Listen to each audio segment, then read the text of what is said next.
Hello mga sir, ito meron tayong isang ito-troubleshoot dahil lang sa mahina daw humatak, nagpalit ng block saka manual tensioner.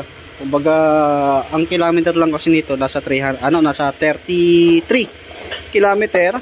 Mahina lang daw yung hatak, tinap overhaul na, at ang masama pa doon, ipinalit na block. Yun yung nabibili sa Shopee. Hindi ko naman din sinisiraan doon sa galing sa mga Shopee kasi aftermarket pa rin yun.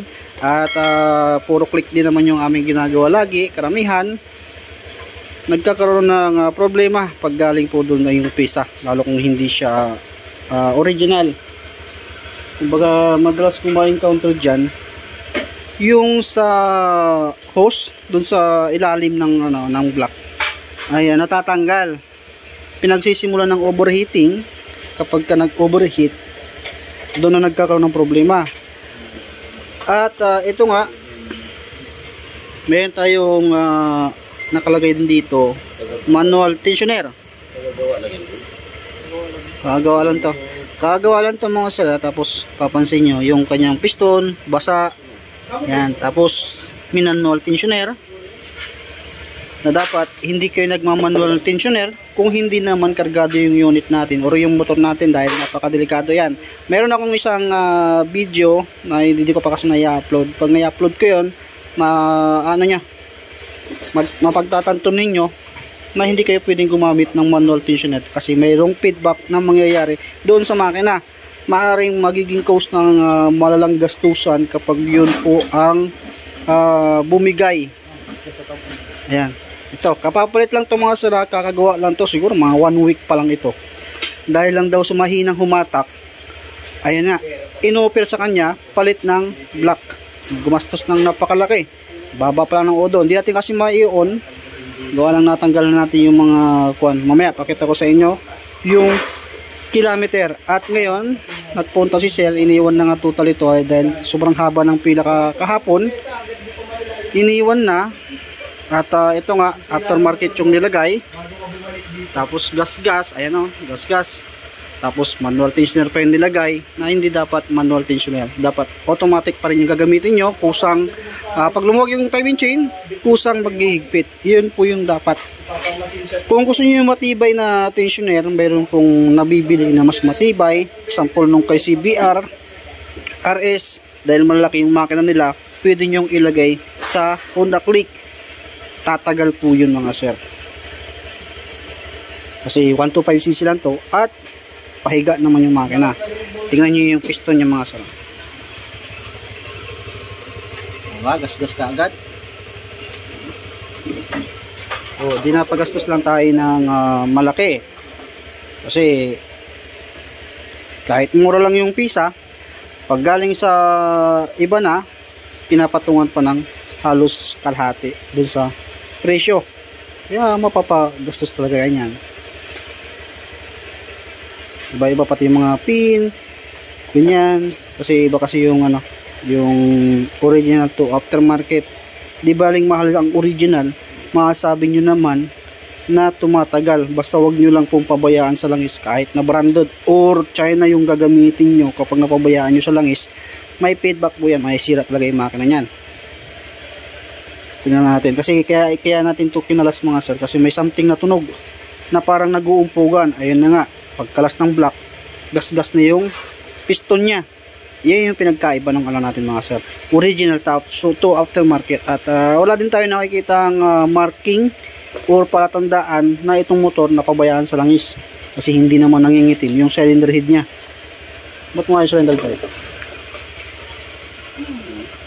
Ayan basa yung carbon deposit niya. Ito yung mga sign na hindi maganda yung pagkakagawa. Tapos ito yung kanyang piston. Papansin nyo, kunting-kunti pa lang yung kanyang carbon. Basang-basa pa, gas-gas pa. Kaya nadudubli lang yung gastos nyo. Sakaling ganito yung nakatipid kayo sa unang bilhin niyo, pero kapag once na yan yung bumigay na, hindi na kayo makakatipid yan mga sir. Kaya dapat yung medyo may mahal Kaso, pang matagalan nyo naman siyang gagamitin. O, di walang pinagkaiba yan doon sa bibili kayo ng mura, pero nakailang palit naman kayo. Hindi mapapagastos kayo niyan. Ibabalik natin lahat. Kasi 30 trip lang yata yung kilometer na ito. Ibabalik natin yung dating tinanggal. Kapag ganun naman, kasi naging problema kasi nito, humina daw yung hatak. Kaya nagpalit ng block. Kapag ganun, humina ang hatak niya, meron akong sinasabi na yung BGFI na walang kalasan. Minsan din kasi, kaya humihina yung hatak ng makina dahil dun sa carbon deposit medyo, o di kaya sa valve may carbon na, kaya hindi na siya 100% yung pressure ng makina. Doon na siya nagkakaroon ng paghina yung hatak. At ito na nga yung block niya na galing dito na tinanggal. Tingnan natin. Oh, wala pang gas-gas. Goods na goods pa. Yung piston niya. Ayan, yung piston niya. Oh, nakinis pa. Lilinisan lang natin. Pero para sa akin, kapag ganito na, mas mainam kung papalitan ng ring. Yung ring lang. Para mas magandang-ganda yung pressure. Tapos, yung valvula niya, kikinisin natin. Parang i-grinding compound natin yung valvula niya para mas maganda.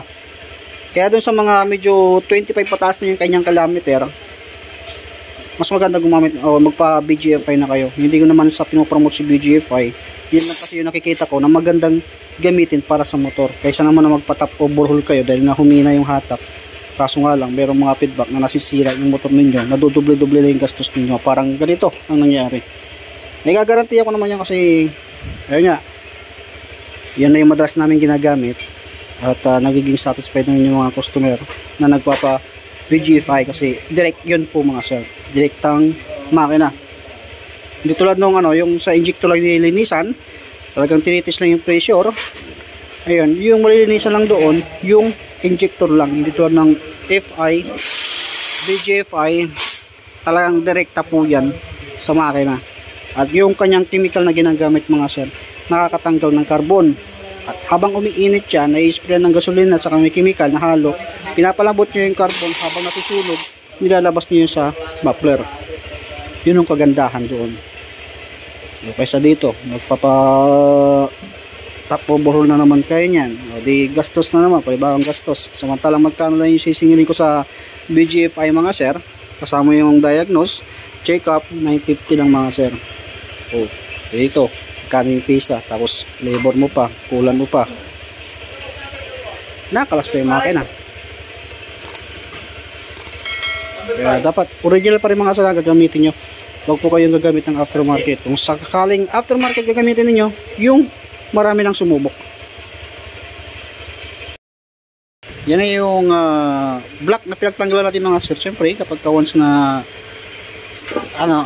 ibabalik pa natin dahil yung dati niya kasi mga sir hindi pa sira yan, goods pa, kinikinis natin sa salamin, iiwasan natin yung overheating. Lapat natin yan hanggang doon sa cylinder head. Ganoon din ang gagawin natin. Piston ring magpapalit tayo, tapos check mo yung valve seal din kung obligadong kailangan palitan, papalitan. Sige, palitan muna. Pati yung gasket mga sir, matic din dapat, bago din yung cylinder gasket na parang ganito. Ito. Dapat laging bago to. Ito, to sa style pa lang ng ganitong mga gasket. Aftermarket to mga sir. Hindi po siya yung original. Papalitan din natin to. Kasi di natin pwedeng ibalik yan. Sa halagang 100, 150 yata.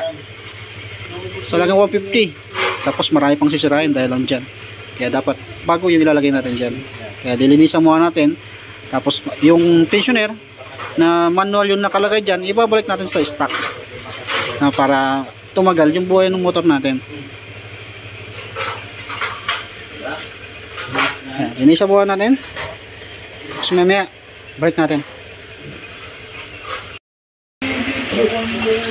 Okay, ito na mga sir, ilagay na natin yung block nya, nilinisan natin yung dating piston nya, ring lang yung pinatanggal natin, at gasket. So sunod naman natin yung valve seal. Tapos i-regrinding compound natin para lumapat yung ating valvula sa valve jacket nya.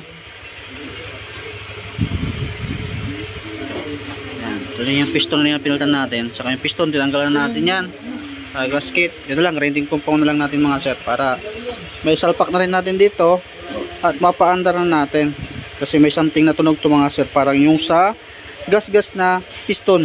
Kapag binirit mo siya, doon na siya naggagalapak.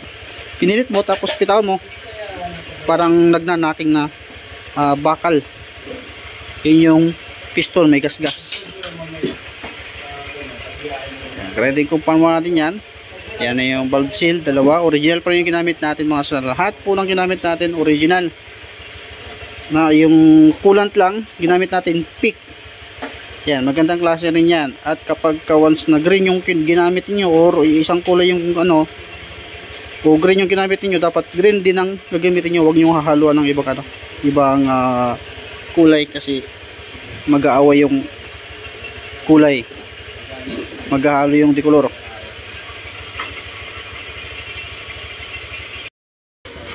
Okay, ito na mga son, ibalik na natin yung cylinder head. Nasukatan na rin natin ang valve clearance yan. Sa intake 0.010, tapos 0.24 mm naman sa ano, 0.10 saka 0.24 mm doon sa mga valve clearance nya. Intake exhaust 10 sa intake, 24 sa exhaust. Yan. Siyempre, yung pag-iigpit natin ng nut doon sa bolt, ginagamitan pa rin natin ng ano, ng gauge o yung torque wrench, yung tumutunog kapag maigpit na. Yan. Tapos maya paandarin natin after natin may balik-balik lock na mga kung ano-ano na pisa na tinanggal natin, balik natin lahat tapos paandarin natin. Siyempre kasama yan sa ano, after natin gawin, na-diagnose natin. Eto na, naibalik na natin lahat, padali ba? Ako, uwi alarm pa. Beritin natin. Yan, smooth na yung tunog niya, naka pipe lang. Dati kasi pag binibirit mo siya, mayroon pang kumakalansing na parang nag-uumpog ang bakal. Dahil dun sa kaninang ano, piston na may gas-gas, doon po galing yung ano, yung ingay.